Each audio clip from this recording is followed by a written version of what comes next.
اس وقت ہمارے پڑوس میں جو صورتحال ہے اس کو ڈسکس کرنا بہت ضروری ہے۔ اس ریجن کی، اس خطے کی جو سیکیورٹی ہے اس کو شدید خطرات لاحق ہیں۔ گزشتہ تقریباً دوسرا ہفتہ یہ ہے، 2 ہفتے ہو گئے ایران میں مظاہرے جاری تھے اور مظاہرے تو ختم ہو گئے ہیں، لیکن مظاہروں کے بعد اس وقت وہاں پر جو ایرانی سورسز ہیں وہ بتاتے ہیں کہ خاموشی کا ماحول ہے، ایسی خاموشی ہے کہ جس میں کچھ بھی ہونے کی توقع کی جا رہی ہے۔ کیا ہوگا؟ امریکی صدر بار بار اعلان کر رہے ہیں کہ وہ ایران کو نشانہ بنا سکتے ہیں۔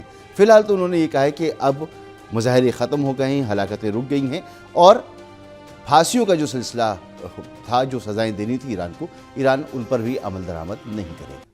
اس وقت جو تازہ ترین ڈیولپمنٹ ہے وہ یہ ہے کہ سعودیہ، عمان اور قطر نے ثالثی کی پیشکش کی تھی، اور ٹرمپ یہ کہہ رہے ہیں کہ ان ممالک کو بھی ثالثی کی ایک پیشکش، جو ان کی پیشکش تھی اس پہ ان کو موقع فراہم کیا ہے کہ ایران سے بات چیت ہو۔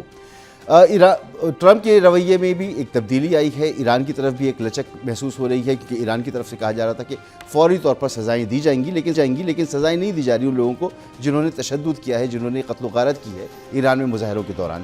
اور دوسری طرف جو ٹرمپ کہہ رہے تھے کہ اب مذاکرات نہیں ہوں گے، اب بات چیت نہیں ہوگی، کسی بھی طرح کی سفارتی کوئی ملاقات نہیں ہوگی، وہاں ٹرمپ کہہ رہے ہیں کہ اب بات چیت ہوگی۔ لیکن ساتھ ہی ساتھ ٹرمپ نے بحری بیڑا بھی روانہ کر دیا ہے جو ان سمندروں میں موجود رہے گا، جہاں سے وہ حملہ کر سکتے ہیں۔ ایران نے واضح کیا تھا کہ اگر خطے میں جو امریکی بیسز ہیں وہاں سے کسی بھی ملک کی طرف سے ایران پر کوئی اٹیک ہوگا تو ایران اس کا بھرپور جواب دے گا، اور نہ بھی ہو اگر امریکہ نے حملہ کیا تو جہاں جہاں اس کی بیسز موجود ہیں وہاں پر ایران جواب دے گا۔ امریکی ٹی وی کیا کہہ رہا ہے؟ امریکی ٹی وی یا مختلف جو ذرائع ابلاغ ہیں امریکی، وہ کہہ رہے ہیں کہ ٹرمپ ایران پر زوردار اور فیصلہ کن حملہ کرنا چاہتے ہیں، وہ طویل جنگ کے بجائے مختصر لیکن فیصلہ کن کارروائی چاہتے ہیں۔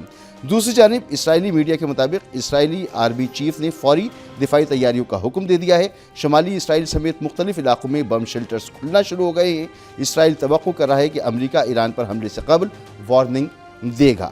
علاوہ ازیں جرمن ایئر لائن نے اسرائیل کے لیے رات کی پروازیں بند کرنے کا فیصلہ کیا ہے، جو 19 جنوری تک بند رہیں گی۔ ایران میں سیکیورٹی صورتحال کے سبب امریکہ کے بعد اسپین، پولینڈ اور اٹلی نے اپنے شہریوں کو فوری ایران چھوڑنے کی ہدایت کر دی ہے۔ اٹلی کی وزارت خارجہ کے مطابق ایران میں تقریباً 600 اطالوی شہری موجود ہیں، جن میں سے اکثریت دارالحکومت تہران میں مقیم ہے۔ بیان میں شہریوں کو ہدایت کی گئی ہے کہ سیکیورٹی صورتحال کے پیش نظر ایران سے انخلا کی کوشش کریں۔ پولینڈ کی وزارت خارجہ نے بھی سوشل میڈیا کے پلیٹ فارم ایکس پر اپنے شہریوں کو کہا ہے کہ وہ فوراً ایران سے انخلا کو یقینی بنائیں۔ میڈیا رپورٹس کے مطابق برطانیہ نے ایران سے اپنے تمام سفارتی عملے کو ملک سے باہر نکال لیا ہے، جبکہ ایران سے برطانوی سفیر کو بھی واپس بلا لیا گیا ہے۔ تو ایئر لائنز بند، فضائی حدود ایران نے بند کی، پھر کھول دیں، امریکی بیڑا آ رہا ہے، مذاکرات بھی ہو سکتے ہیں، تو معاملہ کس طرف جائے گا